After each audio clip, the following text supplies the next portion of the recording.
time that quite as well as I wanted to, but oh god, it's playing again. But in 3, 2, 1. This is the AltTabMe.com podcast number 8, part 2, where we talk about what profession should I play? This week we are going to be talking about the Mesmer, Necro, and the Warrior. I'm a warrior! And we're going to keep it on a focus less on balance and more on what each profession can do, how it plays, and what type of gamer would enjoy playing this class or profession. I'm probably going to mess that up about 75 times because we've been programmed. So yeah, we're going to be talking about our impressions mostly based on Beta Weekend 3. If we, by accident, talk about Beta Weekend 1 and 2, please excuse us. Obviously, we're not professional Guild Wars 2 aficionados, but we do know some stuff. And I'd like you all to say hello to Kelly. Kelly is in our guild. She plays an elementalist and knows a shit ton about lots of the different professions in Guild Wars 2. I have to say it like that so that I don't mess it up. Professions. Guild Wars 2. The professions. And yes, so why don't we go ahead and kick this puppy off? I'd like to start with the Necromancer. Yeah. Damien is our resident Necromancer. Has been theory crafting necromancy in our forums at alttabme.com for quite a while now. Has helped me build some builds. Has helped me try it out, and I think he has the best. He knows it the best from all of our perspectives. So I'm going to let him open up with the basics of what is the Necromancer. Okay, so the Necromancer is one of the scholar classes. So they use the light armor, much like the Mesmer and the Elementalist. So they're your sort of archetypal sort of spellcaster, basically. Their whole deal is about death and corruption and decay and summoning ugly, gribbly minions to bite your face off while they cast doom and destruction upon you, basically. So they have a couple of weapons available to them. The first is the staff, which gives them a lot of AoE capabilities. They place these things called marks on the ground, which are kind of like a trap, which get triggered when an enemy runs through them, and they have an effect within the area. So they don't just affect that one target that triggered it, they'll affect everybody. There's some there that'll affect your friends as well as your enemies, and have benefits and negatives towards both. You've then got the dagger, which they can wield from memory, both main and offhanded, which give them a lot of, sort of similar to the Elementalist, gives them a lot of close range abilities that are used pretty much within melee range, although just outside of melee range, as is the case of all the casters. They give them a lot of sort of quick, direct damage, a lot of life stealing, a little bit of sort of environmental control in terms of what they can do with their opponents when they're in that really close range. You've then got the Scepter. The Scepter is basically all about conditions, which we've talked about before. They can stack a lot of conditions. The third skill on the Scepter is an ability that does damage to an enemy, and then it does bonus damage based on the number of conditions they have active on them at any given time. So there's this whole meta with the Necromancer about stacking lots of conditions and then just punishing your opponents for letting you do that. You've then got the Focus, which has some good sort of little sort of support tricks on that, again, with a lot of conditions floating around on those. Necromancer's sort of main thing... Oh, sorry, I missed the Axe as well. The Axe, again, pretty sort of close range again, like the dagger, but not quite as close. Sort of sits in a mid-range between the dagger and the scepter. And then the staff is then the way out, long distance sort of deal. The Warhorn is the last one, which I almost missed. They're the only caster class that actually has the Warhorn, which is typically sort of a warrior-ish type sort of thing you would expect a warrior to carry. Rangers use it, warriors use it, that sort of thing. And it has some good interactions with the Necromancer, giving them a daze and then a sort of an AoE effect on them, which gives them swiftness and cripples enemies, so you can run away and they're slowed down when they try and chase you and that's things like that. But as you probably noticed from all of the stuff that I was just saying, the Necromancer is basically the condition class. Their whole thing is about crippling and punishing and otherwise doing really mean things to the enemy. That's good description. Really mean things. As opposed to the other classes. Succubus when you're talking about punish. Well, what? As opposed to the other classes, they're like, hey, let's be friends. Yeah, let me kill you with friendship. Yeah. I mean, I think the only two conditions they can't apply, and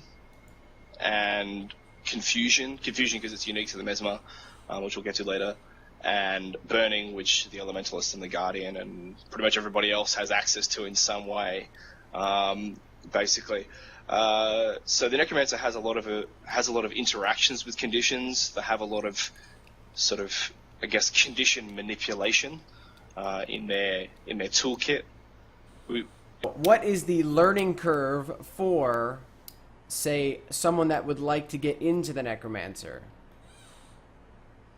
I think that it's probably of all the scholar classes, I'd say it's probably the most forgiving in terms of learning the class and figuring out how everything interacts with each other. Partly because the class mechanic, which is life force, and the ability Death Shroud, is sort of separate from all the other abilities, whereas with the other scholar classes, like the Elementalist, it relies on their attunements, the Mesmer relies on their illusions and shattering them, which is their class mechanic, but the Necromancer's class mechanic is sort of in its own little category by itself. So you could learn the class without ever using the class mechanic and not feel like you're doing it wrong, I guess. So in that case, it's pretty forgiving in terms of the way the abilities interact with each other. It's pretty clear how everything works. With the Necromancer, for the people who've played Guild Wars 1, the Necromancer is the sort of summons lots of minions and has abilities that interact with that, and they're all utility skills, whereas the weapon skills are all direct. They have an obvious effect. It's this skill does this thing and applies this condition. It's pretty much what every single Necromancer skill does. And some of them will do it in an area, and some of them will do it to single targets, and some of them will do it in an AoE around you. So I definitely say it has the shallowest learning curve. That doesn't mean it's not going to be hard to master. Like all these classes, I think even if they're easier to learn, it's still going to take a while for people to really master their profession. But it probably has the kindest of all the curves, of all the scholar classes. Well, I can attest to that, definitely, because when I played the Necro, I just randomly rolled a Necromancer, and I was like, let me see what I can do. And I was just spamming buttons, man, and I topped those charts. I was getting kills left and right. People couldn't take me down. I think number one because of the fact that of the Death Shroud ability, where it's basically a secondary health bar, and you can just pop into that. It's F1, and you just pop into this Death Shroud, and bam, you've got the life force of there, and you can start sucking life back, and then you have more health, and then you can just jump right back into battle, and that's crazy for me. So that was very easy to pick up, but I definitely felt as though I had no idea what I was doing, and I would probably be 1,000 times more useful if I wasn't just going, it was kind of ridiculous. So, but yeah, it definitely is easy to Yeah. pick up and feel like you're a badass. Specifically because the staff, you get the scythe. So when you attack with the staff and you cast Yeah. something, this ethereal dark magic scythe shows up. It turns your staff into a scythe. It's probably the coolest thing I've ever seen. Yeah, it's a nice effect. I love that. Love the stuff for that reason, as well as the actual abilities that it has. Because you look like a boss when you're running around casting spells with the staff out. Like a boss. Yeah, I've got a scythe. I'm gonna kill you. But yeah, certainly the easiest to pick up and play right out the gate.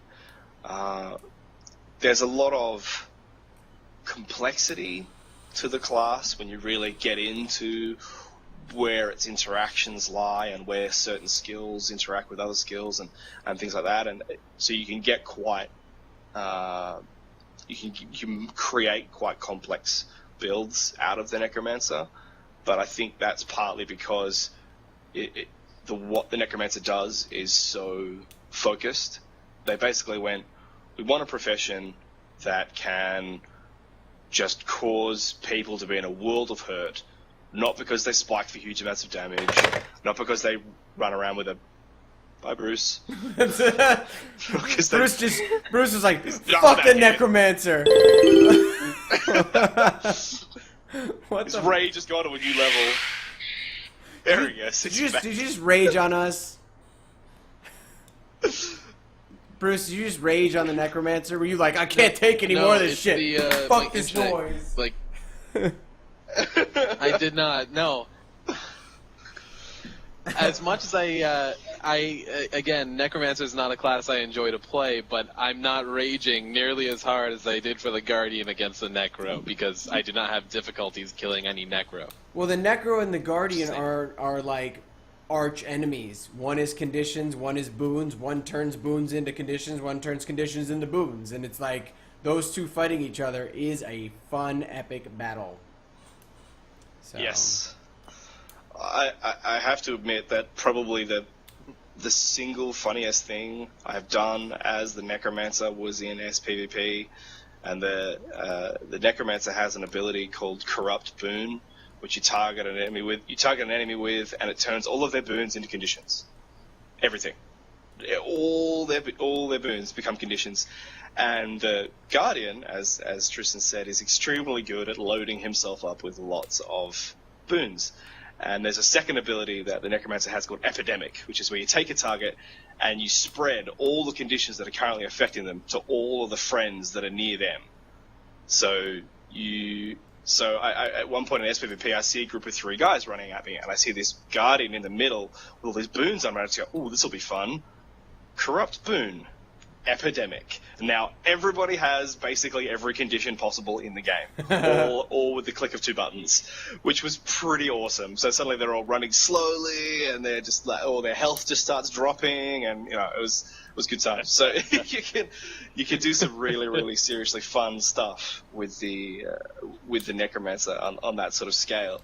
That sort of stuff changes fights when you do that, when you pull that sort of trick out. So for people coming to a Necromancer and they're looking at it and they're going, I like to play this kind of a character. What will feel familiar to me? What do you think that is? Mm-hmm.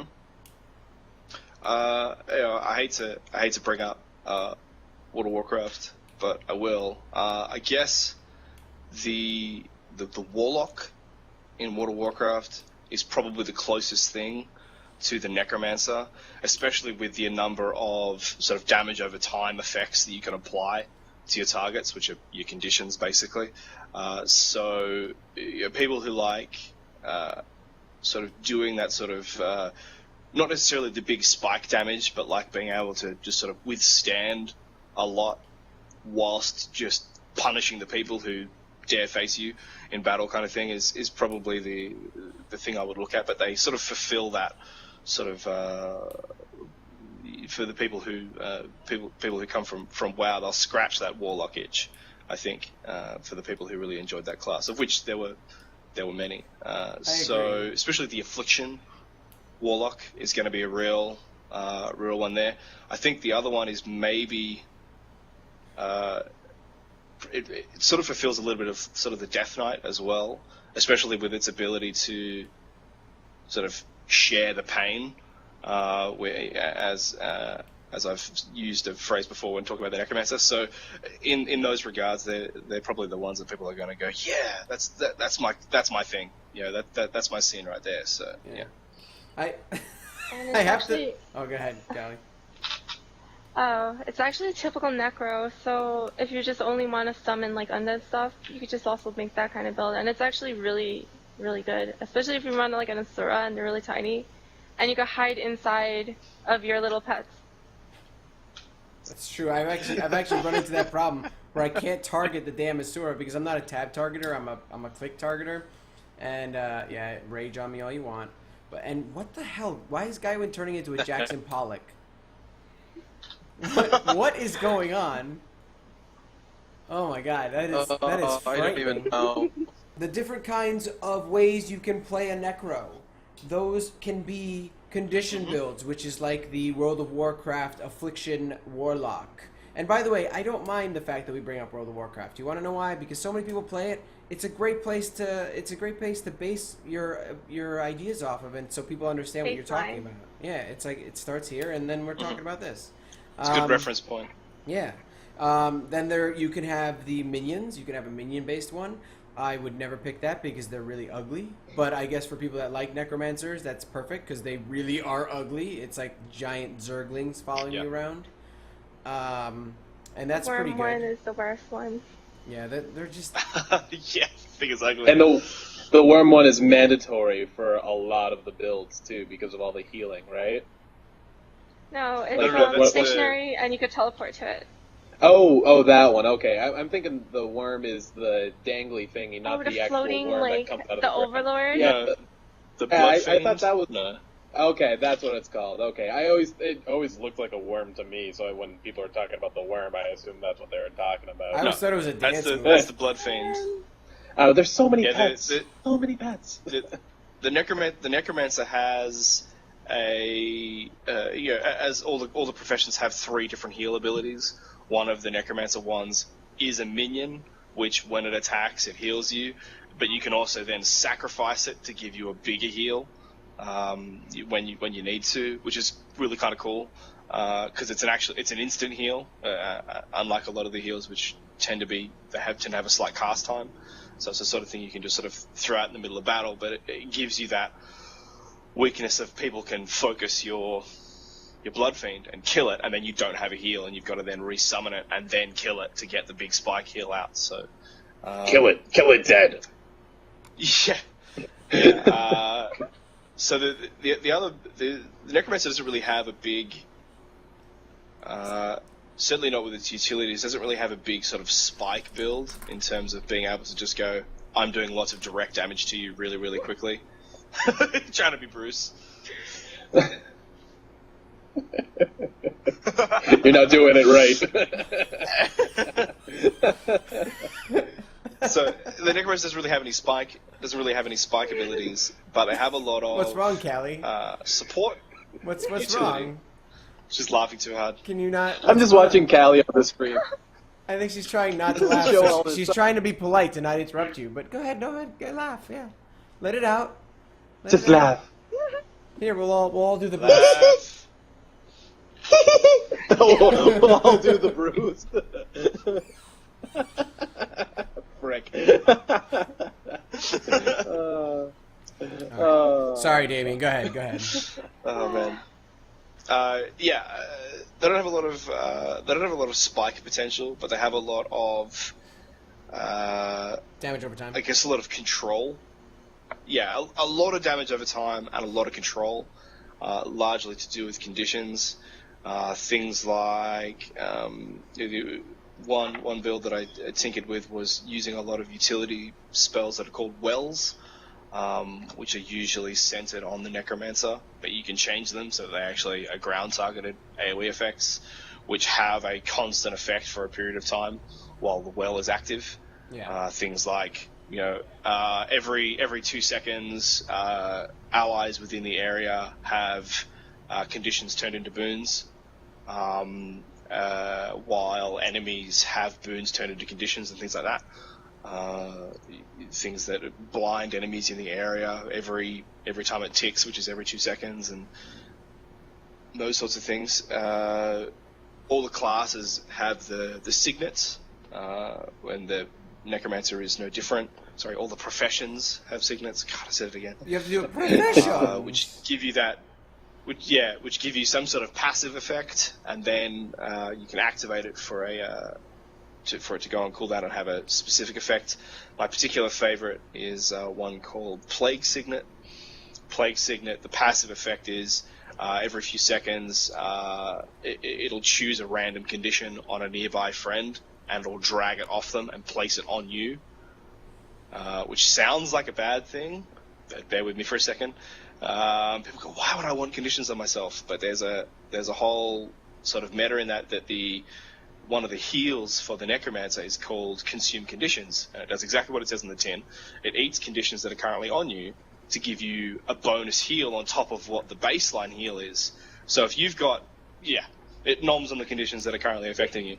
So if you've got 3 or 4 conditions sitting on you, and then you throw that Consume Conditions out, you're suddenly healing yourself for 50% more than what you were doing already.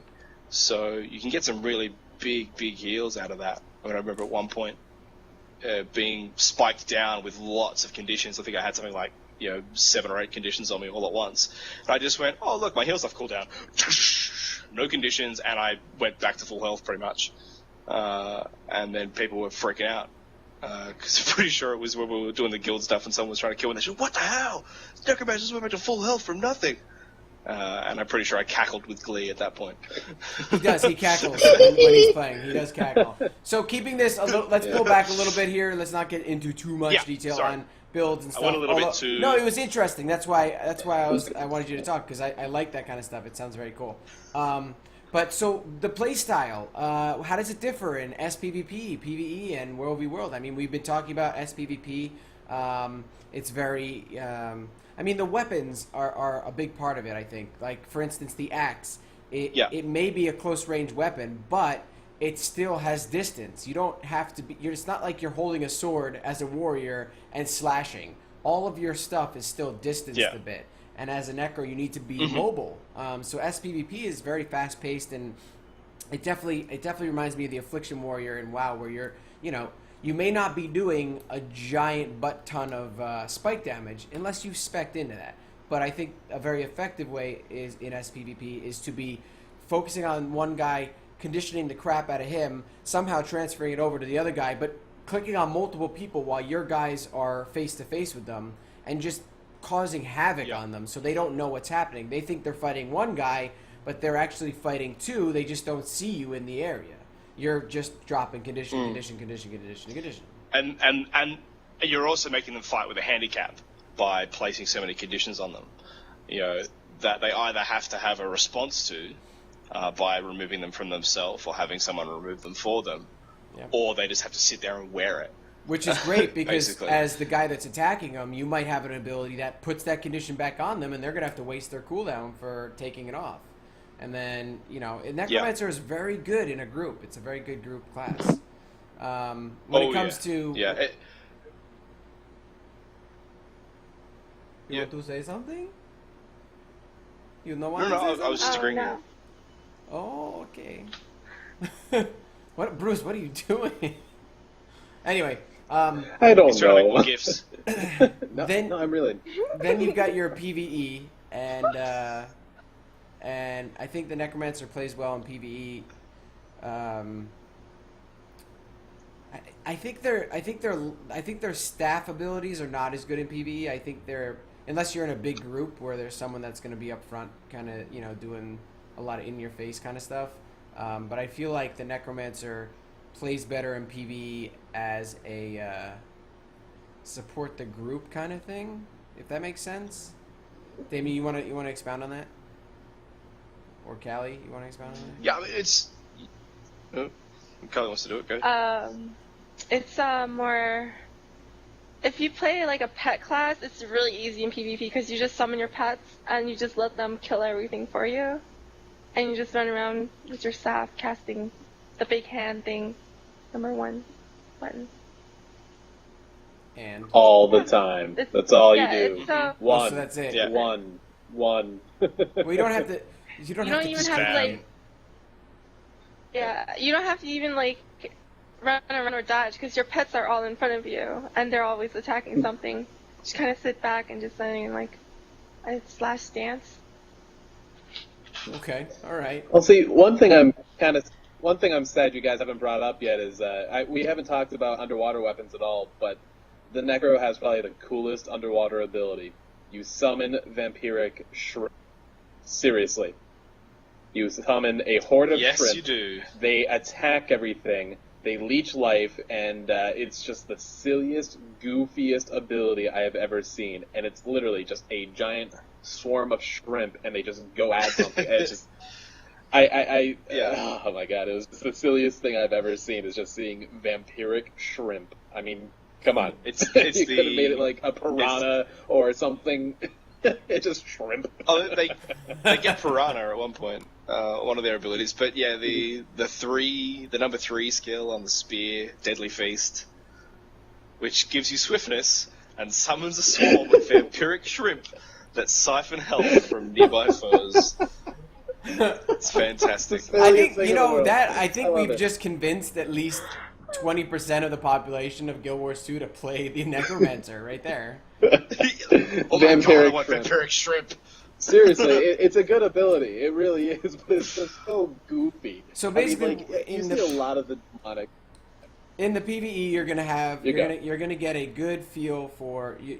It's gonna be a little easier PvE wise if you run with any class, any profession where you have when you have like pets or minions or anything is always gonna be easier in PvE because you're not taking the damage. You know, you can send your pet out, you can send your minions out, and you get a little bit of extra time before it comes and starts attacking you. So, I mean, the Necromancer definitely falls into that category. When it comes to World v. World, I found that it was a lot of fun, like we said with the Elementalist, especially if you have the staff, to be sitting on those walls, casting down those are they called wells or are they just marks? Marks, they're called marks. On the staff, they're called marks. Yeah, so you're casting these marks on the ground, and they just do crazy damage over time, crazy debuffs, crazy conditions. I mean, they'll slow groups of people, and when an entire, like army is running into a building, I mean, it's great to see that. Not to reference Beta Weekend 1, but the Yogs cast did a really good video of the Necromancer playing in World v. World, and he was using the staff. And watching him drop these marks down on the ground while all these guys were rushing into the tower was really interesting because he was able to turn the tides of the battle all by himself while his other guys were still doing damage, but he was adding so many debuffs and stuff to them that it caused them to freak out a bit. So that was really cool. What do you think what situation do you think people are going to love? Oh, I'm sorry. You know what? Let me switch. What do you think is the most unique thing to the Necromancer?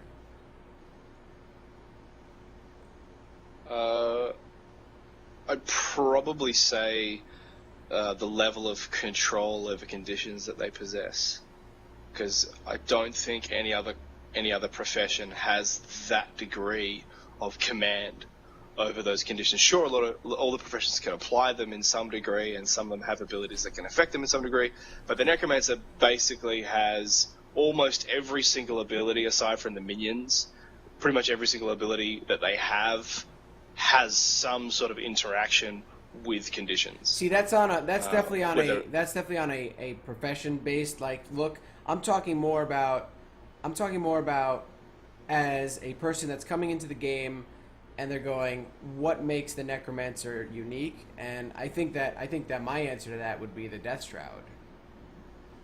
The ability to have another set of abilities and another life bar. When you go into Death Shroud, it flips all of your abilities, and you now have 5 new abilities to use. And 5, and you have an entire new health bar, and you're in this dark, gloomy place. Your character gets this black soot stuff. It looks like something from Harry Potter with the Death Eaters coming in, and you're just running around and you're doing some crazy stuff.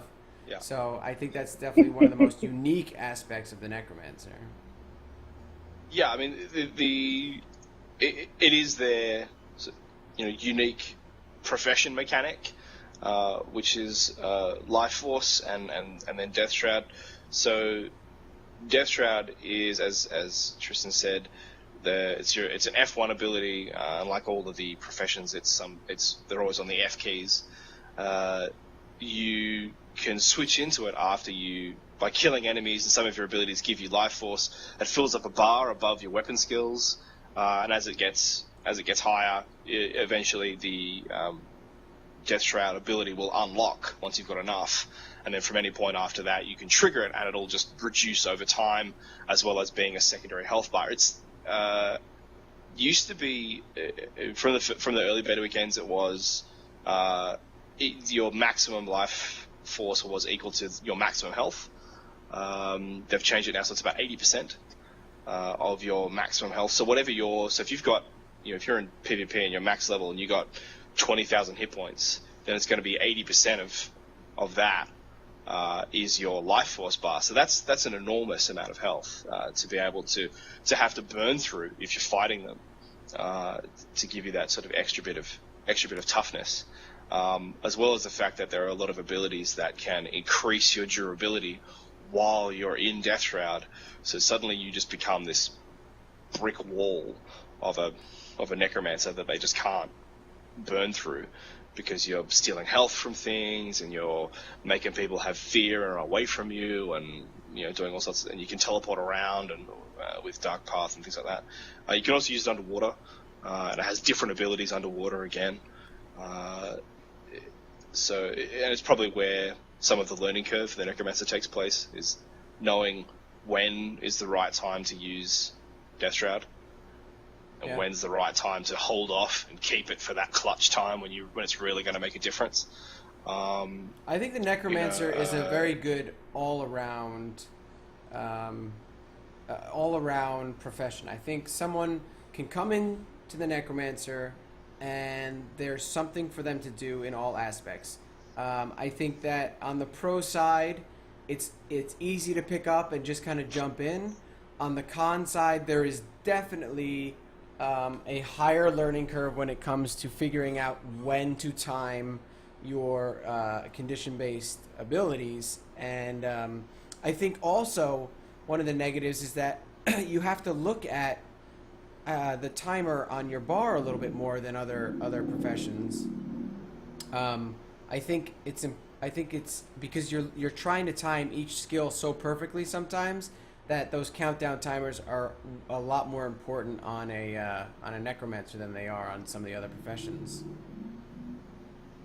I think also some of the pros to a Necromancer are, if you like creepy crawlers, man, you've got them.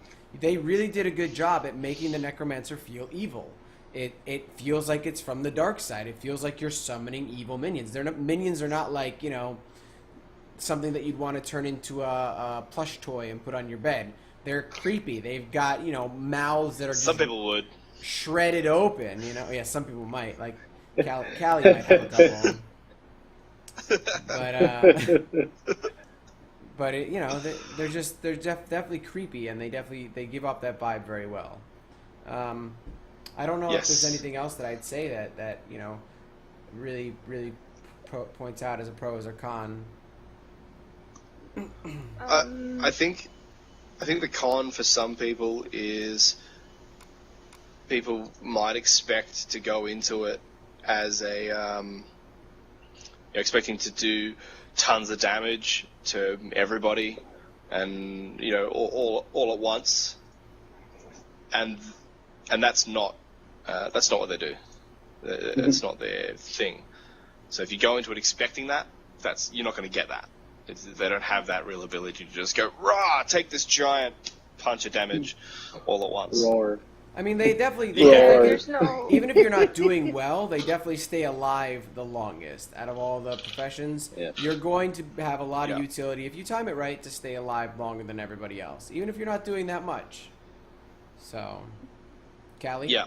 Yeah, one. I was just gonna add on to it. I was gonna say that there's not really like a power build for it, so you can't really just DPS. It's mostly like the better builds right now are for like condition damage specifically. One of the big things that you gotta pay attention when you're fighting against a Necro is what build is it, and there's always a counter to every build, but you may not be that specific counter at that time. So you just always have to be careful. Is it heavy condition removal, heavy condition switch, pet, the well build? You can you have to work your gameplay against them, specifically according to their build. It's not that you're going to beat them because you are this build and you are that good. You really have to adjust to their build, because when they go into a certain build, they are top tier in that build, and they're very single-minded in that build. Once you can work around that, sometimes you can get a little tricky against the Necros. If you know that they're heavy condition removal, try to blow them up a little bit more and stay away from your. Don't send the Guardian needs after and all him. your burns and all that stuff. Exactly. I mean, it's you do have to play. You have to outsmart the Necro. It's not like they're going to be able to change their spec on the fly. When they're built on a spec, they are built on that spec, and they do not have much versatility when it comes to once they focus on that spec. So if you're fighting a Necro, figure out what kind of Necro it is, and if you're the rock to their scissors, go for it. If you're the paper, back away. That's really all I can say. That about was the good. Necros. I'm surprised I wouldn't have been able to say that rock, scissors, paper thing. That would have... I liked it. That was nice. Just made a comment about it earlier when he said that the Necromancer was sort of like the anti-Guardian, and that is very much the case. Yeah. I mean, they're literally polar opposites of each other. You've got the Guardian, who's this heavy armor, buffing all of your allies, giving them boons, really being there in the front lines and causing a lot of pain by controlling the enemy and limiting what they can do whilst helping your allies.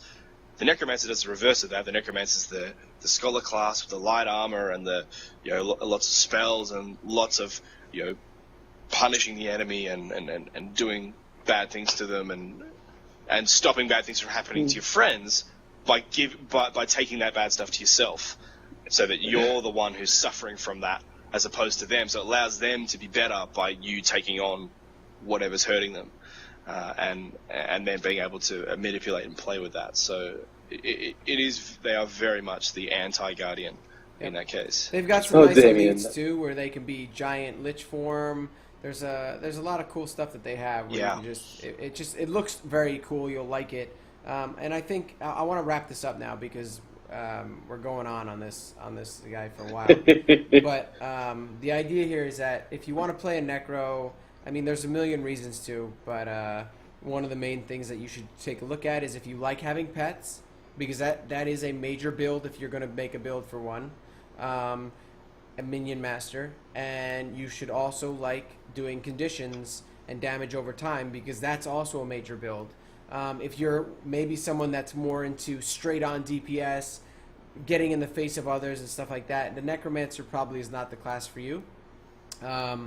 But you will, if you definitely like those first two, you will enjoy it.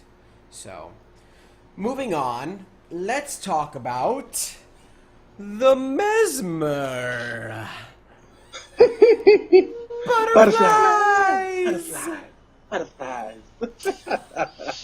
So, the Mesmer. Why you should play the Mesmer? Because the Mesmer is pink, it has butterflies, and all right, we're done. So let's talk about the It has warrior. butterflies. Let's talk about No, well, the Mesmer... You can watch any of our other podcasts and see why the Mesmer is so amazing, because Tristan will go 20 minutes every podcast. I love the Mesmer. Excellent of the Mesmer. That's what I'm going to roll. I'm rolling a Mesmer. I originally had picked Oh, a no, I Guardian. understand why. I originally had picked a Guardian, and I was like, there are not enough butterflies on this class, on this profession. And so I was like, what profession could fulfill my need for butterflies. And I was like, Necro, no, they have creepy crawlers that I can't look at. And then I was like, maybe the ranger, because, you know, he likes animals. And I was like, where's the butterfly animal? And it was like, there are none. Okay, so I moved on. and then I was like, what's this Harlequin, like, you know, this weird, like, horror-looking character? Oh, it's the Mesmer. I was like, what does that mean? I don't know. What a whore. So I went into the game and I was all like, attack, butterflies, what the hell? And I was just in heaven. I was like surrounded by butterfly magic and it was amazing. So anyway, on a more serious note, for those that we've just lost from the podcast, the reason I like the Mesmer is because it really does have a nice utility to it. I chose to switch to the Mesmer from the Guardian because I felt as though I like to do a lot of damage as well, and I like to be able to back up and do a lot of range stuff. And I just found it to be very unique the way that the Mesmer was. You know, I'm used to playing a rogue or a thief or something that's really up in your face in most MMOs, and the Mesmer is in your face, but in a different way. It's like, I'm in your face, but you can't hurt me while I'm in your face. Oh, I backed up, now I'm hurting you. And it's like, what? So it has like a nice mixture of everything that we've been talking about in the Necro. It has a nice mixture of things that we've been talking about with the Guardian. It has a nice mixture of warrior abilities. So let me go into what the Mesmer's weapons are. The Mesmer can put a scepter in its main hand. The scepter is a ranged attack. It's kind of a mid-range attack type thing. It can summon, every weapon can summon an illusion as well. Illusions are one of your main aspects of the Mesmer. Illusions are an ethereal form of you that either attack, do damage, do cripples, add conditions. It depends on what weapon you're using. Sometimes they reflect damage back on enemies, stuff like that. So the scepter has one of those as well, and so that's like your mid-range weapon. The sword, the one-handed sword, is it's probably one of the coolest and most used weapons on the Mesmer, I believe. It has an ability that literally, what is it called? It distorts time so that while you're attacking, nobody can damage you for that 3-second attack. So you're doing a lot of damage. Blurred Frenzy. It's called Blurred Frenzy, and you're basically just you're just it's like this. That's what you look like, and you just go at it. You distort time, and so nobody can hit you, and it's very cool.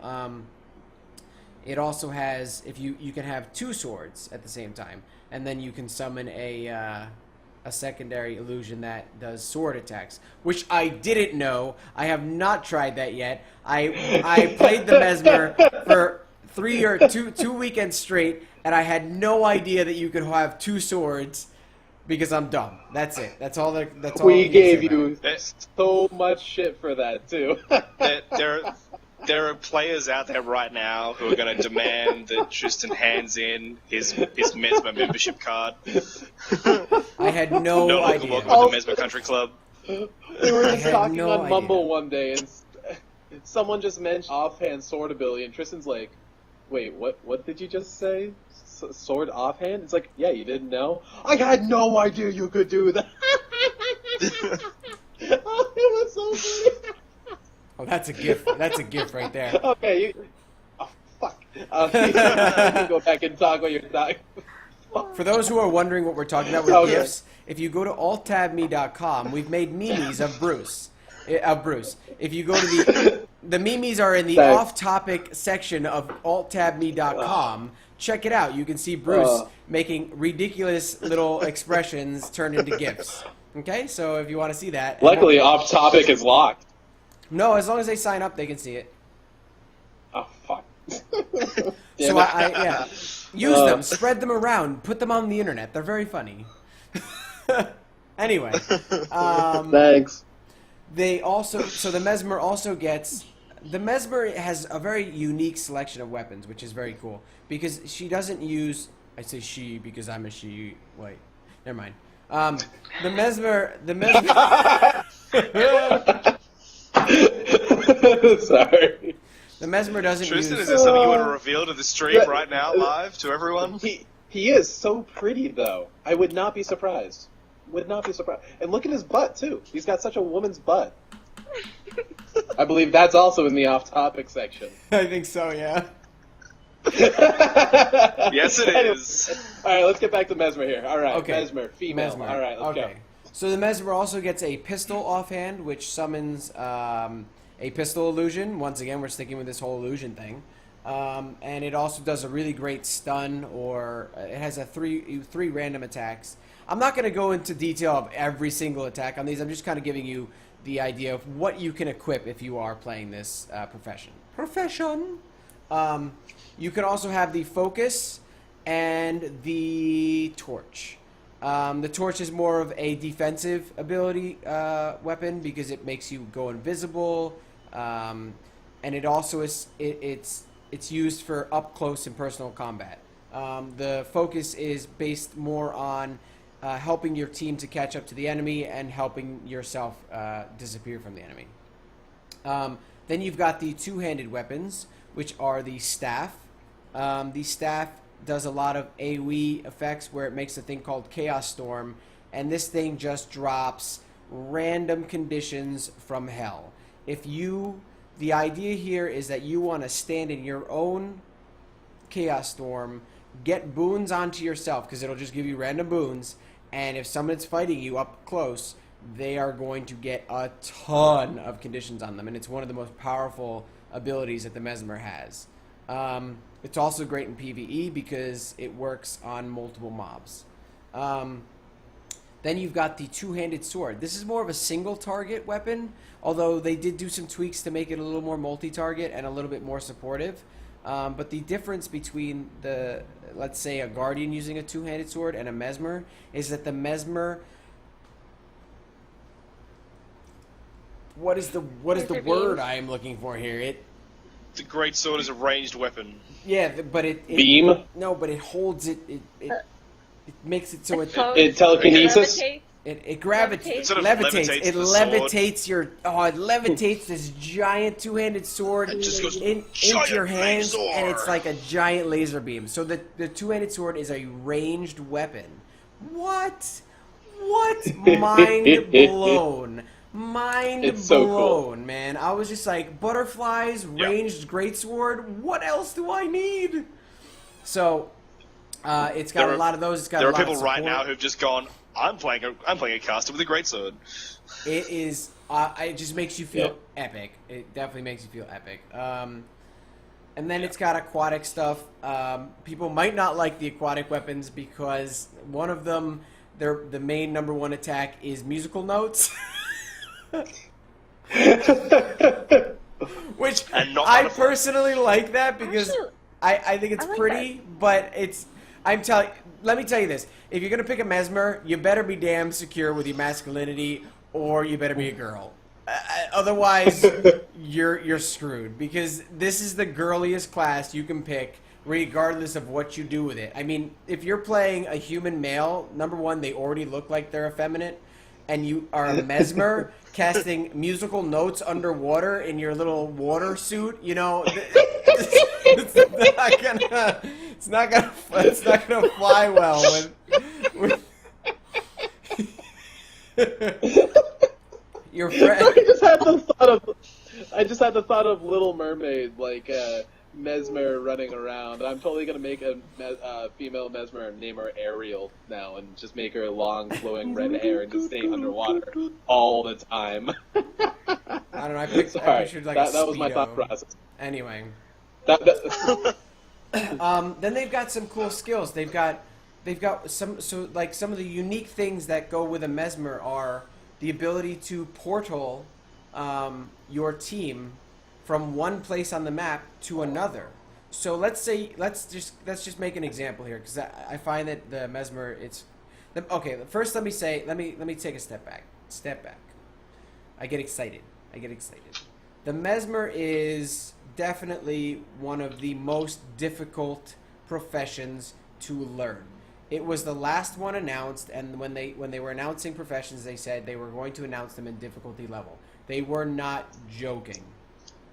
The Mesmer, Except for the Elementalist, which they released first. right? Which I don't understand why they don't. Which is consider not that the to easiest be, class. Yeah, which I don't. That to me is one of the hardest, if not the hardest, classes to pick up, Yeah. just because of the micromanagement.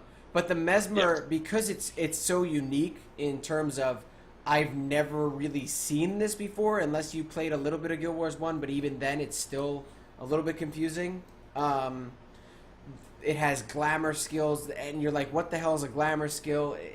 It's named, the names of everything it does are not normal.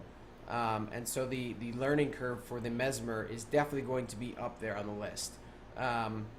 You're not going to jump onto a Mesmer and master it. You might be like what I did. I jumped on a Mesmer for the first time, and I was like, fuck this, I can't play this. This is terrible. This profession is terrible. I don't like it. I'm dying. I don't have any control. I'm weak. I have no life.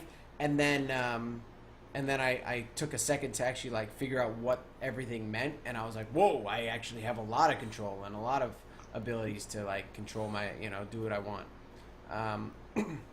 So let's go back to some of the skills. Some of the skills are a portal, which, let's say you're playing World v World and you have a team up top on a wall, and now the enemy has dropped trebuchets and ballistas, and you're like, man, how do we get to those guys? This is rough. If we rush, they're gonna see us coming. Well, a Mesmer and a Thief. Let's just put that together. The Thief can cast an invisibility on the Mesmer, and the Mesmer can also cast it on himself too. But let's say the Mesmer doesn't have that. So the Thief casts down an invisibility wall. Mesmer jumps through it, jumps off the wall after casting a portal on top of the wall. Runs all the way to the ballistas and stuff, drops a portal behind it. Everyone on that wall can now click that portal and teleport to the end of where that portal was. So now they're behind the enemy, and the enemy's like, oh, fuck shizzle dizzle. So the Mesmer has a lot of support abilities while also being able to do damage, but the support is different. It's very position-based support, and it's very much about removing conditions and boons and adding boons, but randomly. A lot of the abilities that the Mesmer has applies things randomly. It's not like, for instance, they have a signet that gives you a random boon every 10 seconds. It's random. It could be a speed buff. It could be might. It could be anything. It's random. So for people that like to, I think for people that like to be more in charge of what they're doing, the Mesmer might not be the proper profession for them. But for those that enjoy the fact that they can just dive around and create clones of themselves and confuse the crap out of the enemy in hopes that they will get that proc off of their signet or their random, chaos storm, it's definitely very useful. Damien, I see you like chomping at the bit to jump in here. Go for it, man. For people who probably think, oh, geez, this class seems ridiculous, I don't understand it, whatever, it is probably the most unique of all the classes, of all the professions in Guild Wars 2, largely because it just doesn't really have an analogy in another game. The closest things are things like, if you've ever played something like Dungeons and Dragons, it'd be sort of like an illusionist sort of person who does a lot of things through trickery and deception. If you've ever played something like, for those of you who played something like Magic the Gathering, it's basically the blue deck. It's I can deny you things, I can control things that you do. I basically, when you do stuff, it's because I've let you do it. I've given you permission to take that action. Otherwise, forget about it. Like, oh, you placed that condition. No, you kind of didn't. You actually didn't place that condition. Oh, you got that boon. No, actually, you really didn't get that boon. Oh, you thought you were fighting me? Actually, you were fighting a clone. All that sort of. There's sort of They do a lot of. You thought you were doing something, you're actually doing the wrong thing, and really, I'm over there and I'm stabbing you in the face. Well, You yeah. know? I mean, and it's You're so nerdy.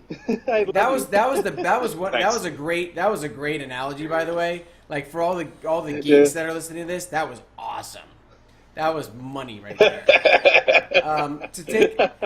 I realized I didn't explain what illusions are.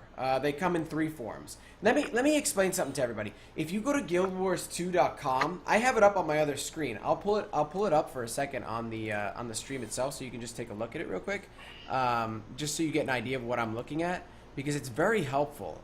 They redid their website to have a very good breakdown. So if you look at what I'm looking at here right now, this is the Mesmer profession, and it has all the weapons it can use. It explains what illusions are. It shows you what kind of special spell types you have, and it also has videos with some of the special skills. Now I'm gonna explain some of those for you. So illusions, they have three different colors basically. You get clones. Clones are a direct replica of yourself. They don't do a lot of damage. They're just there to confuse the crap out of people. That's really it. They will run around, they'll run at your enemy, and you use those clones with the third ability with illusions, which is you have F1, 2, 3, 4, and you can shatter them to do a special effect. F1 does damage for shattering. F2 does confusion, which makes them take damage from doing damage to you. F3 does... I don't remember. F4 does a... Daze. it dazes them, F3? So F3 dazes them, which makes... What does that do? I don't even... It sets all of their skills on cooldown, and basically they can't use their skills for like 2-3 seconds. Okay, well that's awesome. And then F4... F4 makes you immune to damage by shattering them, which is awesome. Then you've got your phantasms. Phantasms are what I was talking about that are attached to your weapons. You can cast them and they do damage. And they have a lot more life than your clones do. And they don't look exactly like you. They have an ethereal glow to them rather than looking like a replica of you. So they're not meant to confuse, they're meant to do damage. So that should pretty much sum that one up. And then when we were talking about them being confusing, we were talking about the fact that they have specific spell types, and those are called mantras or mantras. I don't even know. I say mantra, but you say mantra. Tomato, tomato. That's a skill that has 2 steps: activation and then using it, and it's an instant cast. So you cast this thing in front of you, and it's all like, "I cast more power," which, if you guys have ever played that arcade game, you know exactly what I'm talking about. And then that skill is ready for you to use whenever you want it. It's boom, instant. And then right after you use it, you can charge it up again. But it takes time, and if someone hits you while you're trying to charge it, you're screwed. Then there's glamour skills. Those are things that manipulate the fabric of reality, such as the portal. You can port to one place to another, and also the veils that you can drop down, which when you run through them, it makes you all invisible. So you're split between glamour skills, mantras, and your illusions. So those are your 3 main play types. You can take a look at the website too for more information on that kind of stuff, and it'll help you immensely, I think. Okay. So we talked about the learning curve. Learning curve is steep, mostly because it's different. It's very, very different. We talked about the weapons that it uses. We talked about... so what do you think would feel familiar with the Mesmer? Because for me, I didn't... nothing felt familiar. I mean, I guess the Magic the Gathering is the best. That's probably what would feel familiar. That's the best way to describe it. So we'll move on from there. What situations do you think the Mesmer really shines?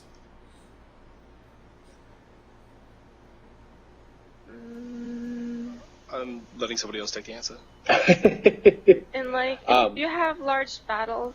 Oh, sorry. No, Callie. Nope, go. You go. If you're playing with like a large group, and then it has a lot of like field presence, So because you have so many clones, and so when you're with a group of people, it's kind of hard to pick out who's who when you have so many things, especially if you have like more than one Mesmer, or if you have like a Mesmer and a Necro, you have so many targets to choose from that it gets a little confusing.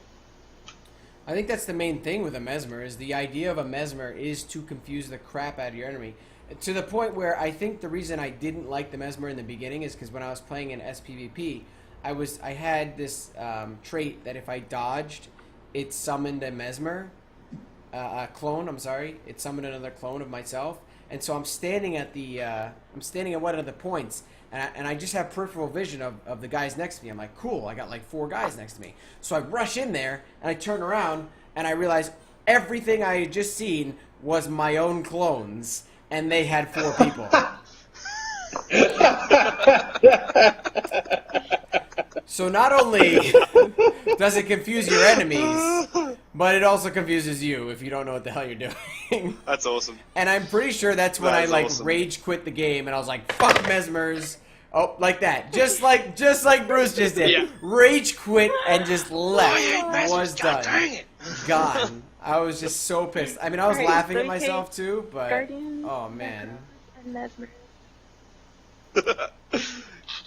So, Bruce just hates everything that isn't a ranger. dude, he just keeps raging Every out, class. man. He's just like, fuck Mesmers. This profession doesn't have a pig as a pet. I'm out. Boom. But he's out of there. Too bad you can't change people into pigs rather than moas. If they have like more pig, I think Bruce would totally do Oh, that. then he would like it. Oh, definitely, yeah. He'd be on board. Alright, he's back on. You rage quitting That us was once again. perfect timing, Bruce. I'm sorry. No, that was like perfect timing. Don't say sorry. Just say, yes, I meant to do that. I meant to do that. Excellent. So, what kind of a player do you think should come into Guild Wars 2 and pick the Mesmer? If you want a new, completely new experience than anything else you've ever played before, and you love playing the psychological meta game, the Mesmer class is totally the way you want to go. It's probably the freshest class I've seen, the profession I've seen in any game in a long time. Like, we've said it 20 times this podcast. There's nothing to compare it to other than maybe the Mesmer in Guild Wars 1, which I didn't play, so I'm talking out of my ass on that one. But it's a mindfuck. That's the only way you can put it.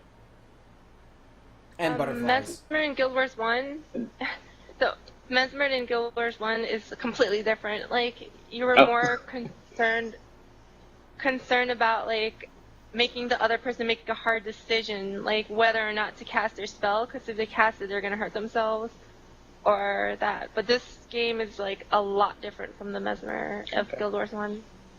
Which is good. That's good for people to know. Don't come in here thinking that you're going to be playing the Guild Wars 1 Mesmer. So, But yeah, there's some similarities there, especially with the Mesmer has the unique condition called confusion. They're the only profession that can actually create that condition on an enemy, and confusion does damage to you when you use a skill. So you could sit there and not use an ability, and confusion will do nothing to you. But if you're just, especially in PvP and World v World, when you're just spamming abilities and going crazy, and then suddenly you realize, oh god, why am I taking all this damage? You realize because you've got a couple of stacks of confusion on you. That's the Mesmer's doing that to you, and the Mesmer's shredding you he's punishing you for taking some sort of action. So there's still a little bit of that sort of double jeopardy sort of stuff, where you're damned if you do and damned if you don't kind of situation. So the Mesmer's still great at creating those, but it's not the only thing the Mesmer does anymore. So that's pretty much what the Mesmer did in Guild Wars 1, was just go, yeah, you could do this, or you could not do it, and regardless of which way you go, you're screwed. Now it's sort of for people, to get back to the question, for people who would want to play this kind of profession, the people who like to just say, fuck your plan, you'll do stuff as I dictate it to you. You know, they have a almost unparalleled level of control over what your opponent does, purely on a psychological level. Because if you're fighting a Mesmer, it's like, am I targeting the right thing for a start? If there's someone in clones and stuff, you might not even be targeting the actual player, and they're doing something else. So, because it's important to note in PvP is that when the Mesmer summons a clone, your enemy de-targets you. They lose you as a target, so they have to reacquire you while there's now clones running around. So it then becomes that much. It's not just like, oh well, I'm still targeting the Mesmer, whatever. Just spam my abilities. Don't give a crap about his clones. You become de-targeted. It's like, you know, to use, you know, things like rogues and thieves and stuff in various other MMOs, when they stealth and you suddenly don't have the target anymore, and you've got to reacquire them when they appear. Same thing with the Mesmer. The Mesmer doesn't necessarily disappear. You just have to. You're like, okay, now which one's the right one? And suddenly you've got three things that all look identical, all doing different things at you, and which one do I pick? And you just gotta. It's like a shell game. Well, you definitely yeah, but feel, only the Mesmer knows which one's much more. You the real feel thing. like more. I don't know. It gives you a sense of power. When I play my Mesmer and I'm on the battlefield, the coolest thing for me to do is to pretend to be my clone. I will dodge out of the way. A clone will be formed, and I will just stand still. I see the guys running up to my clones and fighting, and I'm just sitting there throwing the good stuff, and they're not hitting me. So I get to survey the battlefield while also being able to control the battlefield. So it gives me a lot of utility. So, for instance, when I played the Guardian, one of my favorite things to do was the elite skill that healed. I just felt like that was such a game changer. I just felt it was very strong, and it really helped the team support-wise. Now with the Mesmer, you've got this thing called Time Warp. It speeds up everything. I don't know what the percentage is, but it speeds it up to a ridiculous percentage where it's almost instant. Anything in that area of effect. And it only lasts for, I believe, 10 seconds, which is pretty long, actually. But anything in that area, instant cast, essentially. So if 3 of your guys just died, cast that thing on top of them, you can now resurrect them faster than anyone else on the field, faster than someone can kill them. And then on the opposite effect, if there's 3 down guys, but you still have to fight all these other guys, and you don't know what to do, you can time warp, and it's almost an instant finisher for people that are in down state. They just changed that, so you can't do it anymore. What? The quickness stomp, you can't do that anymore. Oh no! Like, if you have quickness, you can't stomp them like instantaneously. It worked in the stress test. Really? I thought the patch notes they changed it. They released patch They notes? said quickness. It's not really released. Oh. Well, I don't know. We got a I mean, data miner. It worked yesterday. Cracking the game for us. It worked yesterday. I don't know. Maybe they changed it. Maybe they Some changed of it this, back. of course, Yeah, will maybe they change. changed it back. Some of this is subject to change because they'll keep tweaking things and fixing things. But the quickness buff, the Mesmer gets it as an elite skill, which means there's 0 drawback to the quickness buff. Most of the other times when you get quickness, there's some other drawback to it, like you have less endurance or you have something else. But you activate your skills and abilities twice as quickly as before. So, things that normally have a cast time just go, and this happens straight away, which is pretty nice. Things like charging mantras while you're inside the time warp field suddenly just take no time at all, which is pretty awesome. So for that whole sort of like, oh, you got to recharge your mantras. Oh, I'm inside a time field. Charge. Yeah. Things like that. Things like that are very nice. Well, so people that are I realize we haven't talked about PvE. I think the Mesmer is very, very strong, but you need to really learn how to evade damage using your weapons at hand. There's a lot of ways to get away from the damage, and they're still tweaking the Mesmer. The Mesmer in PvE is still a little bit underpowered because your clones and stuff don't always take aggro, and sometimes you don't actually get away from the monster. They fixed that a little bit. So right now it's a toss up on how good the Mesmer will be in single. I'm gonna group out by myself and go fight in the wild. Also, for AoEs, they're the weakest class when you have to AoE things, and that's majority of the time in PvE. I don't know. They have absolutely, they have two. I don't know. I found that when you had the sword equipped, when you do whatever the hell that number 3 skill is again. Blurred Frenzy. Blurred Frenzy. Oh, the sword bounce. You hit Oh, no, that everything one, in front of you. And if you're using the staff, you have that giant AoE of death that really hurts everybody. And then you can shatter your illusions, and everything around those illusions gets hurt. So I disagree. I think that it has a lot of AoE potential. What now? Yeah. That's exactly I Elementalist. I think one of the drawbacks is because of that sort of random element in things like the staff, the auto attack skill is called Winds of Chaos, and it bounces between enemies and allies. It'll bounce 3 times randomly. The problem with that is you don't get to control how it bounces. So it'll just go pling, pling, pling, and it might be hitting the wrong things. It might accidentally hit something else that's nearby and aggro an extra mob in PvE. It might bounce to an enemy and then just bounce between your friends, and not really doing any, you're not really contributing to the damage and things like that. It's nice, but because of that random element. Even the greatsword has an ability which sort of throws out an illusionary sword which bounces between friends and enemies. But again, because of that random element, I think you lose a little bit of the control over what you're doing with some of that stuff, but there are ways to get around it. But that's kind of the beauty of the Mesmer class, though. There's so much of it that is random. It's unpredictable. That's the big thing with, especially the, what was that called before? The storm, which gives conditions and gives you boons. Thank you. They're all random. You'll see a lot of competitive people talking about random has no place in competitive, yada, yada, yada. But that's the beauty of the class, where it has a lot of those random aspects. The random bouncing, the boomerang sword to all the mobs in the area. That just fits into the class so well. It may not be the most efficient thing, it may not be the most effective thing, but it totally fits into the playstyle of the Mesmer of just having that unpredictability.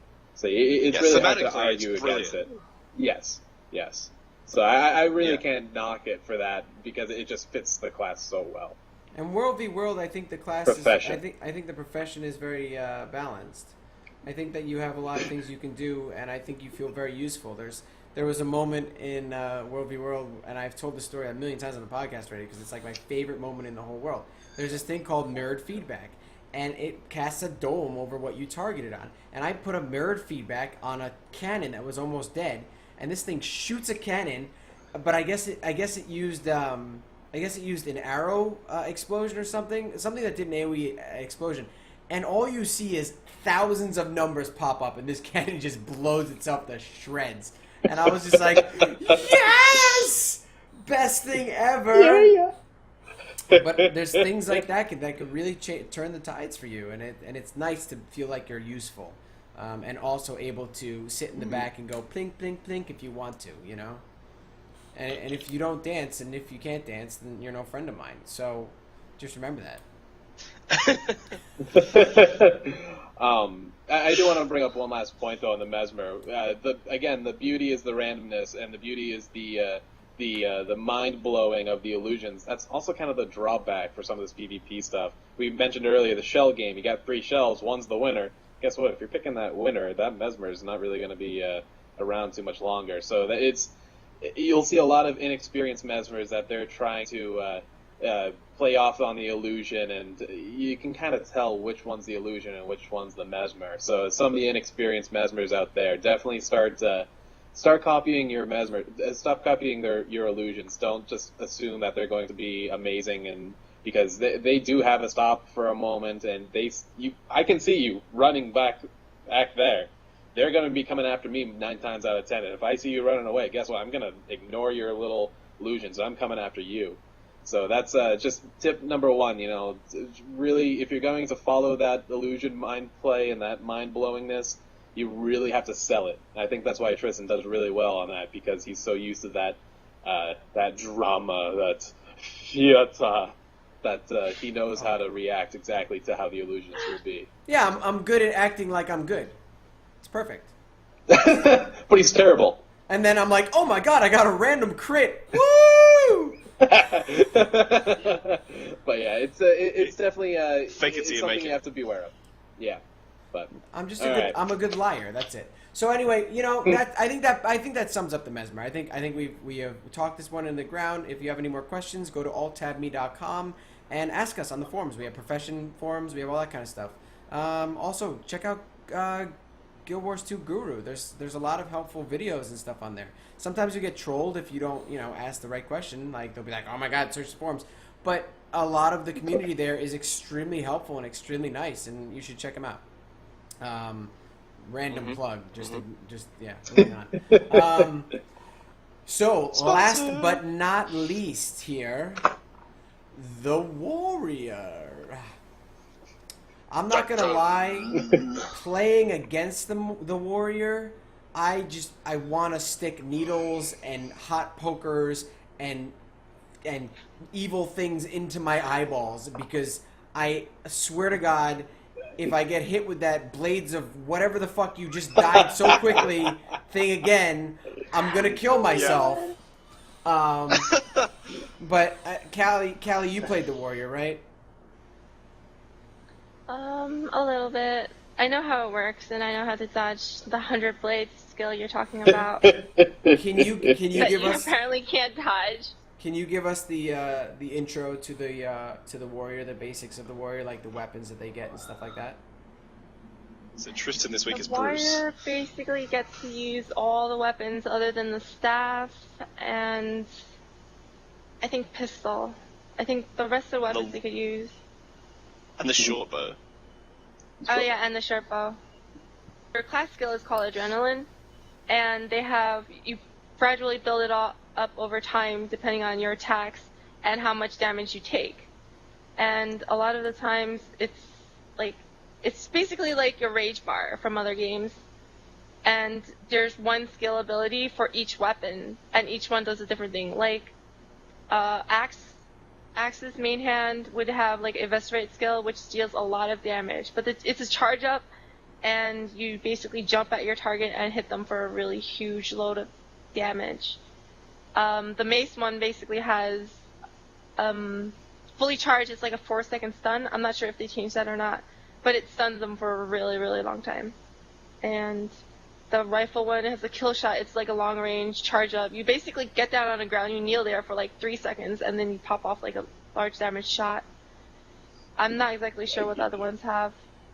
Damien, you want to go into it? Shut up! The sword has Flurry, which immobilizes them, and you do bleeding attacks for a few seconds. The hammer, which is the two-handed, one of the two-handed weapons, has possibly my favorite one. Because of the name, for a start, it's called Earthshaker. And it's a leap like the hammer one, but instead of being single-targeted, it's an AoE. It does, at max level, it does a 2-second stun in an AoE. And the leap itself has a 600 range. And that's just like I have arrived to the battle. Hi. I will be your ass kicker for this evening. It's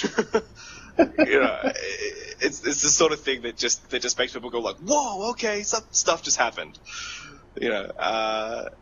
The great sword is just like it's called Arcing Slice. It gives you Fury. Fury is a buff which gives you increased 20% crit chance, and just does a sickening amount of damage in a single hit. Just goes, BAM! Take lots of damage, and now I have crit chance. And then I'll keep wailing on you with my greatsword. That's also the one that has the skill that Tristan hates, which is 100 Blades. which is we all which is hate it. It's basically not just just Kristen. which is basically just doing this. Jeez. You lose your headset and you just beat things across the face with a greatsword until they're dead, which is kind of awesome. The longbow does AoE burning damage. Longbow has a lot of fire effects on it for the warrior. It's called combustive shot, and it burns enemies and ignites the area and leaves a fire field, which you can obviously then combo off and things like that with different effects. I think that's all the weapons. The one-handed maces is probably one of the coolest sets in my mind. If you've ever played back in the day, talking back in the day, vanilla WoW with a dual mace stun spec, that is probably the closest thing you could ever get to having a stunning stun lock build in this game. And I love that type of gameplay. If you get two warriors that are both dual one-handed macing, you can continually lock down a stun player and just rip through them. That is, I love that type of gameplay of, I'm not only going to do massive amounts of damage, but there is nothing you can do about it. I love that type of overpowering gameplay. And that's a lot of big things you'll see with the warrior. You will see a lot of overpowering abilities. You will see a lot of long cooldown, big burst, very showy. But you'll also get a mix of some bleed, some burns, some AoE if you want to work that into it. But this is probably the biggest hitting Mac Truck, Big Daddy, Big Kahuna, mother class profession of all of them. This is the class profession. Fuck me. This is the profession you want to play if you want to see those big numbers, get a lot of stuns, and just pretty much steamroll anything you want. The big thing is, though, if you don't play it just right, you're going to end up flat on your ass because you didn't do what you're supposed to do. And that's, it's big payoff if you play it right, and then you're a wet napkin if you're playing it wrong. So that's just one of the big things that you really got to worry about the warrior. You'll see those big numbers, you'll get those big kills, but you're all then left vulnerable because, whoop, what do I do now? So, just a quick little splurge on my part. Well, I think the warrior also has a lot of things that are familiar to people. They have stances, they have rage, and they will definitely feel familiar to a warrior from other MMOs, and that's important for people. I think people like to feel that, that tie to that comfort zone. Right? Yeah. But I also found that a lot of people that played warriors, because the warrior is so different in this game, the way it plays, and the skills are so different. They're not your normal. You get a rifle as a warrior, you get a bow as a warrior. It's not your generic stuff. And I think a lot of people have realized that, and when they start playing it, they're like, "Oh my God, your profession is so overpowered. It's crazy. You keep beating me, and it's terrible. And I quit. I rage quit. And then they get on another profession, and they're like, "Oh, you're just so overpowered, and you just rage quit." Blah. But and it's like, well, why did you take more than 5 seconds to learn your damn profession? And the warrior is one of those where you gotta learn it. You have to take some time to learn your profession. It's not just gonna come to you. I mean, I think that's one of the downsides of having the mists, where you can jump in and be at level 80 and just jump into PvP. The specs that ArenaNet gives you for your first specs and the weapon sets they give you, it's very questionable why they gave those to you, because they're probably one of the worst sets that you could get. I think it's just an overall, you're kind of survivable, you're kind of doing damage, and you're kind of supporting, so it's like a mixture of all three, so you get a feel for it. But if you go against someone that's like main DPS and you come in with this hybrid spec, you're going to feel like you're underpowered. But if you took a little time, checked it out, you'll definitely have a lot more fun with it. And then they get this really cool thing called banners for supporting their players, and they come into battle with these big ass banners, or really tiny depending on if you're an Asura, and they'll just plant that down, and everyone around gets buffs depending on what that banner's for. Some of them even res other players, which is really cool. And then other players can pick up those banners and run forward and use them as well. So it gives the utility to yourself and to the people around you, and the people around you can continue it. They become an environmental weapon, which is one of the big features in Guild Wars 2. And when you're holding the banner actually has several abilities on it that you can do. Like you can trigger an AoE buff. There's a charging sprint ability. There's just like a smack them across the face with the banner kind of ability. And then of course there's the I'm planting it in the ground, for it to then have that AoE buff effect. But it actually makes for really good visibility in things like World v World. If you're a warrior, you can pull out that banner and be like, rah, be running along with this banner. People go, oh, okay, that's where we're going. We're following the banner guy. Follow the banner. Then cast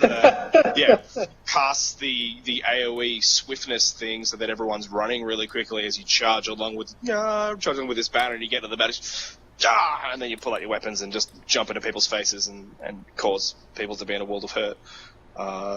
It's very easy for the warrior to just be a complete wrecking ball. You just get in there and people are in a world of pain because you're just smacking them around silly. I think the important thing to note, one of the important things to note about the warrior is the warrior has very few combo fields, which we've discussed in previous podcasts. What the warrior has a shit ton of is combo finishes. Basically, every single weapon the warrior can equip has a finisher on it somewhere. Whether it's the burst skill like the Eviscerate leap or the Earthshaker leap on the hammer, whether it's the axe, the Cyclone axe whirl attack, or if it's the rifle shots and things like that. Like their Cyclone axe is amazing, by the way, because you just become a storm of death, which is awesome. But they've got so many finishes, and the mark of the really good warrior is going to be seeing where your allies are placing down those combo fields and getting into them and getting those effects off and getting those free damages or those free effects or whatever the particular combo field interaction is, because you've got every combo finisher under the sun somewhere on the warrior as an ability. So even the banner, when you smack it down, is a burst. It does the blast finisher. Inside a combo field. So you've got everything, and it's probably one of the most satisfying things I've done. Was like with the hammer, the Earthshaker thing, having an elementalist cast like a fire AoE and then just leaping, just full balls to the wall inside that fire thing, and I get a fire shield, and people are hitting me and they're taking fire damage because of the fire shield that I've got, and I'm just smacking people around and knocking people back and crushing this dude into the ground, and then switching to the axe thing and just spinning around as just some sort of death tornado while there's fire hurling around, and these stuff like that is immensely satisfying. And it's probably the thing about you feel like a total badass when you do it. Which I think we've probably discussed with all the professions. You have that. There's always a way that you can do things, and you go, I feel like a badass. I feel like I'm massively, massively overpowered. You're balanced, but you feel epic when you do that sort of stuff. Yeah, I think the thing that'll feel completely different to people that are picking the warrior class and going, oh, it's a warrior. I think it is the idea that you can be a viable asset with a bow or a rifle. They are some of the coolest weapons on the warrior to play with. Specifically, the rifle has a lot of damage capabilities. And you can go ahead. You can do some shocking damage with that thing. You can get on those walls, man. You can get on those walls in World v World, and you can do some serious damage to these guys. And it's nice because as a warrior, you would think, oh, shit, I gotta go down on the ground. There's a big Zerg there. I'm just gonna die. I'm carrying my banner. No one's following me. This sucks. You know, oh, I could drop my banner up top on the wall. Ha ha! But that doesn't, you know. But then, you know, you bust out the rifle and you start doing some serious DPS to the people on the ground, and it's like, wow, this is fun. And it's definitely animated properly for, and I'm talking about literally animations, animated properly for a warrior type of class. You are busting that rifle out like, you know, nobody's business, which is nice. Business. So I think the difference in playstyles you have as the warrior, I think they have the most well balanced playstyle. PvE, you can do a lot of AoE damage. SPVP, you've got a lot of support, but you've also got a lot of in-your-face damage. And then World v World, you can either help support your team and fight on the ground, or you can fight up on the walls and be completely viable, which is really nice. So we talked about what's unique to the profession. Did we talk about what's unique? Well, we talked about the adrenaline. We talked about the adrenaline. We talked about how they can equip so many different weapons. They have 19 possible weapon sets. I mean, that's more than any other class by a good chunk. And you know, they do the highest amount of pure damage. They do some condition damage on the side. They're a beast in pretty much every aspect of the game. You'll never feel underpowered with the warrior, and rightfully so, unless you're just playing it completely wrong. Which I can't imagine anyone really playing it wrong. It's also possible. One of the easier classes. It is possible, but I mean, you with a little bit of logic, you can see what your build's going to be. You can see what you want to do with this class. Learning curve. You don't on have to a warrior, metagame too far. Learning curve on a warrior, I believe, is probably the most straightforward out of all of the professions.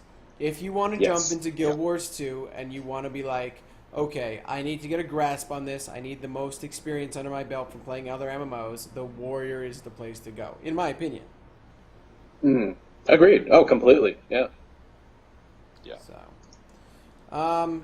yeah. Definitely second that one. Is there, I mean, other than that, is there anything else that you guys can think about the warrior? Anything else you want to bring up? Defensive play can be a little bit tricky with a warrior, actually. They do have some shield abilities. They do have some buffing abilities. Their support abilities, they're not amazing. I mean, we talked about the banner, and the banners are fantastic. But on the weapon side, they don't have as much. Like, you know, it'll get a lot of boons and conditions with a lot of, you know, the casters, even the middle class there with the engineer and all the ranger. And the Guardian, I mean, you put the two heavyweights next to each other, and you have the Guardian, which is this amazing support build, and then you have the Warrior, which is just, you know, high damage, high adrenaline, in your face, bam, bam, bam. And it's just, those two mashed together, they encompass everything that you could get in that tier of armor, in that soldier heavy armor tier. It's just, if they were to throw a third class in there, I don't know what the frick they would put in there, because I think that's why they left it at 2. I mean, you cover everything in that whole armor grade. So I think the warrior is definitely suffers a little bit from the Guardian has a lot of gap closers. The warrior, I don't believe, has as many gap closers unless you're using the specific weapon set. Yeah. So I feel as though you might feel a little bit, you might feel a little weird in a situation where, you know, you want to get closer to a person that's trying to kite you. But if someone's kiting you, the best response to kiting is stop following them. Yeah. I mean, the best thing is that they did is in SPVP, they said, you fight on this point. So if they're kiting you, stand on the point. They got to come back eventually. They want to win. Yep. So, I mean, the mechanics of the game balance out the mechanics of the profession. Yep. You can get very tunnel visioned with a warrior. That's the I think what we're looking for with your specific weapon sets. You can get a little bit too focused. It's a little bit harder to be more versatile with a warrior. You know, in one certain encounter. And you're mentioning the kiting. That's exactly what I was going to mention with when you're fighting a warrior. because they only have a couple of condition wipes, and once they're used, they're pretty much gone. They have the Shake It Off ability, which takes the conditions off and puts it on something else. And I think they have a Signet that removes a condition. So you can get a lot of long-lasting damage on the warriors, which is that's also kind of a downfall. You do rely a little bit for survivability on condition removal. That's probably their biggest weakness. If you start stacking 20 bleeds on a guy and he's trying to chase you down, but it's very hard to also get the positioning on a warrior too, because they have so much movement abilities. They have so many leaps and jumps and charges, and so it's a very tricky mindset when you're fighting warrior. If he's bull rushing towards you, lay. If he's fighting back, let him be. Really. And it really depends on what they built themselves as. If they built themselves as a rifle warrior, then you don't have a chance at getting out of there. They're gonna have a way to fight you close, and they're gonna have a way to fight you far away. They could just weapon swap. Boom. Yeah. But I mean, it's good. I think the warrior is definitely a very versatile skill set. But I definitely think you need to learn what playstyle you like and change it depending on where you are. World v World, PvP, stuff like that. But yeah, I think that sums up the warrior pretty good. I want to take questions from the stream. Are the armor sets for the Elementalist, Necro, Mesmer, do they all look the same? Yeah, they do. Like, there's no class-specific sets like they had in Guild Wars 1. It's basically, you have racial sets and you have armor type sets. So all the light armor, medium armor, and heavy armor have their own look. And the racial ones are also divided in those 3 categories. And that's about it. They don't have like, oh, if you're going to play the Elementalist, you can't look like a Mesmer or something. Gotcha. Is the Necro in Guild Wars 2 like the Necro in Guild Wars 1? It kind of yes and kind of no. You still got a lot of debuffs, you still got a lot of minion summoning, but again, Guild Wars 1 is such a different beast from Guild Wars 2, and they changed so many mechanics when they evolved the game, that I don't think you can really say that any of the classes really point for point match up with their predecessors in Guild Wars 1. But there's a similar feel to them, so it'll feel familiar if you played them in Guild Wars 1. You'll be like, oh yeah, okay, yeah, I can some of my bone fiends and my flesh golems and my and things like that. That'll feel similar. But then, because the mechanics are really different, that's there's still going to be a certain amount of the class works a bit differently now. The profession, God. I know it's hard. We're it's all rough, doing right? it. It's rough. We happy creatures of habit, big time. How effective, since we're on the Necro, let me take another Necro question. How effective is lifesteal on a Necro? Is it very noticeable if you spec it into it? Can you spec into it? You could spec into it, but you can't build an entire build around lifesteals.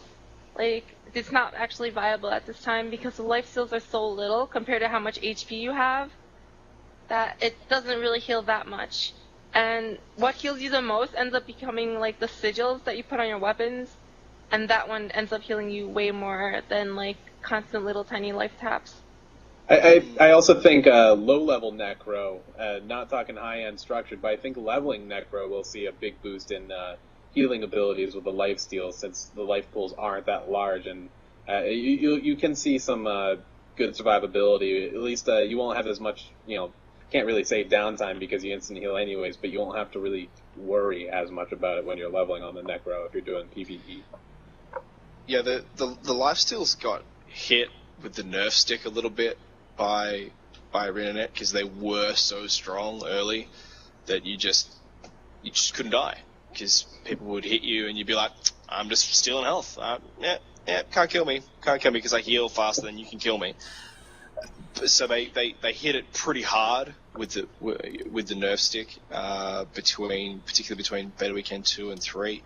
But I mean, they've said on a couple of occasions that they understand that the Necro needs a bit of love, because some of their abilities right now just don't really feel like they have the payoff that they should. So they don't really feel, you don't feel good when you use them, and they're working to fix that. So hopefully by the time we hit release, we'll see some good love happening to the Necromancer, and we'll see some more viability come back to things like that lifesteal.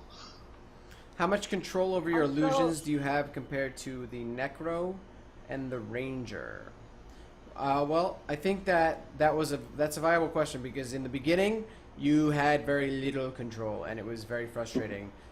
Just like the Ranger, the pets were very, very unresponsive in the beginning. Same thing with the Necro, the pets were unresponsive. They have increased the responsiveness of pets, minions, and illusions to a point where you feel like it's just an extension of one of your weapons. You don't feel as though you're in trouble because you're depending on AI. You actually feel as though the AI is working with you, which is very nice, in my opinion, at least. So. Agreed, completely. Yep. What do you think the Mesmer? What? That's not even a question. What do you think the role? What do you think the role the Mesmer will excel at is? Well, I think we covered that. I think it was confusing the shit out of your enemies, applying conditions and removing boons, and adding boons and removing conditions, and go ahead, Callie. If you're talking about like combat-wise, it's basically they're better at closer combat, like melee combat, than long range. Because right now the greatsword needs a little bit of a buff, because it doesn't do as much damage as like the sword main hand and the pistol offhand. One of the questions is, what classes are in the best shape for release, and which one do you still need some work? Which ones do you still think need some work? We usually stay away from balance questions, but I do think that that's a valid question for this. Out of the three that we're talking about today, I think that the Mesmer needs the most work, and I think they've actually, ArenaNet has gone public and said the Mesmer needs the most work, because we kind of came up with this idea last minute, and it just needs more work. We are not, we haven't solidified everything yet. And then what was the other one was? The Necro needs a little bit of love too. The Necro, the Warrior is pretty fine-tuned, though. They're balancing it up and down right now. And then the Warrior, who knows? To be honest, it's so hard to answer these questions, because we haven't seen them in situations that are longer than, 3 days or 4 hours or 1 hour. I mean, like, there's what the, by the way, ArenaNet, if you're watching this, what the hell, man? What the hell? I mean, I know I have an addiction. They all know we have an addiction. But 1 hour? Like, seriously? That's like worth waking up for. That's like getting the crack and realizing you don't have the needle, okay? It's even worse. It's even worse than actually having the crack. Like, oh my god, I'd rather not have anything. Or heroin. Well, obviously we know I don't do drugs, so that's good. I don't know. Let's just go with the whole, yay, Tristan doesn't do hardcore drugs part of that statement, okay? I didn't say a word. Alright, anyway, I mean, come on, guys. Fuck. So, anyway, that's let's see if there's, hold on, sorry, someone said I might have skipped their question, so I want to just make sure I nail that one. For PvE, would you find a Sylvari Mesmer or a Surin Mesmer better for racial skill use? For PvE. For PvE, it really depends on what you want. I mean, the Sylvari is based more on healing, their racials, and the Asura is based more on damage. I find that the Asura has the reflect, right? It has the reflect all damage, incoming damage. The retaliation. It's like the Mesmer ability in Guild Wars 1. So, to be honest, I think it's pretty cool. I think the Asura is pretty cool because it fits the Mesmer playstyle. But I, for one, am not going to choose my character based on their special abilities, because I want to play what I want to play. And for once, it doesn't matter in PvP that I don't have the fear break. You know what I mean? Like, I can actually be the class I want to play, the profession I want to play, or the race I want to play. How many times can I fuck that one up? Class, race, profession. So. Boo! Also, another one is the radiation field. It actually gives a lot of classes a poison field to use if you're in a Sorin. And you could basically send your own projectile through it through the illusionist pistol or whatever it's called. Oh yeah. Yeah. Well, And you could poison the cool people thing that is way. that the who was it? I always liked the Charzuka. I thought that was the coolest racial out of all of them, and it did a lot of damage. But I just saw on the unofficial patch notes that they nerfed it so that you have way less range, way less missiles hitting, and I think that's going to be the trend here. I don't think they want racials to be powerful at all. And you know what? Bravo. No. You know what I think? I think they should take racials out. I honestly think racials are dumb. I don't like racials. I think that they're good flavor. They are good flavor, but only if they're flavor. And the way that they're doing it with I think they should nerf them all into the ground, because I don't want to have to think, oh man, I wish I would have made this one because it has this kind of racial. And it seems that they're going in that direction, so that's good. So anyway, that pretty much sums up all the questions that we're going to talk about. I think what you can walk away from this conversation with is that the Mesmer is the coolest profession because it has butterflies. And thank you, Callie, for coming in. This was a last-minute addition because Zach has decided to not tell us he wasn't showing up today. So please be kind on the fact that she just woke up, and don't judge too harshly. She has boobs, therefore she wins. Okay. Anyway, thank you for watching. This has been the AltTabMe.com podcast. We are live every Monday, weekly from 5:15, where our pre-show, to 5:45. At 5:45, we go live. Next week, we will be talking about the same thing. What profession should I play? But the last two professions. We will be talking about the thief, and as you can tell from Bruce's reaction, the Ranger. You know what? I think maybe we should just focus on the thief next week, and we'll leave the ranger out for another week. Oh yeah, that's a good idea. And just wait till after release. I'm seriously throwing up. Bruce, I'm sorry to say this, but you just gave me fuel for like the next 70 gifs I make. Ranger! That's gonna be awesome. I seriously like started to tear up when I had that thought process. I've been waiting so long. I just want to talk about my Ranger. Your what? I have so much material. Your Club Ranger? What is that? I just want to talk about my Ranger. I think Bruce needs a new title in the guild. He needs to be Power Ranger. Oh, nice. Oh boy. Anyway, oh my God. this has been stupid poses. This has been the AltTabMe.com podcast. To see this after the live stream, it will be put on YouTube on Wednesday. Thank you for watching, and hope to see you guys next time. See ya.